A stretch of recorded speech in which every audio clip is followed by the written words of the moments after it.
Sa kaunti lamang na nakakaalam, ang chronic na pananakit ng kasukasuan ay maaaring magpataas ng panganib ng biglaang pagkamatay dulot ng sakit sa puso.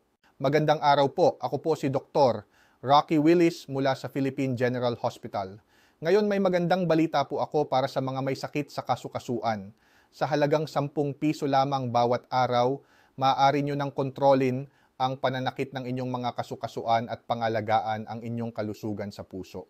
Ang produktong ito ay nakatulong sa higit sa 200,000 pasyente sa Philippine General Hospital na magpagaling ng buo noong nakaraang buwan ng Oktubre.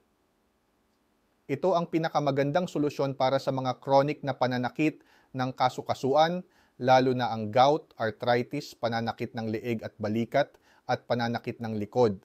Kailangan lamang gamitin 1 beses o 2 beses sa isang araw at tiyak makikita mo ang malaking pagbabago nang hindi kailangan ng operasyon o mataas na gastusin sa paggamot. Kahit gaano pa man kalala ang iyong kondisyon, ang produktong ito ay makakatulong at magbibigay ng epekto sa loob lamang ng 2 linggo. Ang aming layunin ay sa simula ng 2025, matulungan namin ang 5 milyong pasyente na makabalik sa isang buhay na walang pananakit ng kasukasuan at mabawasan ang panganib ng mga mabigat na komplikasyon sa puso. Upang matulungan ang mas maraming pasyente, ang produktong ito ay kasalukuyang may diskwento na hanggang 70% kapag binili diretso sa aming opisyal na website.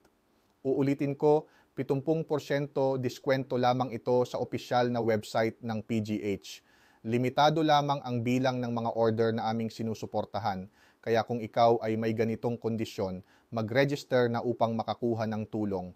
Para makuha ang diskwento, pindutin lamang ang Get Offer sa ibaba at bisitahin ang aming opisyal na website upang bumili ng may diskwento.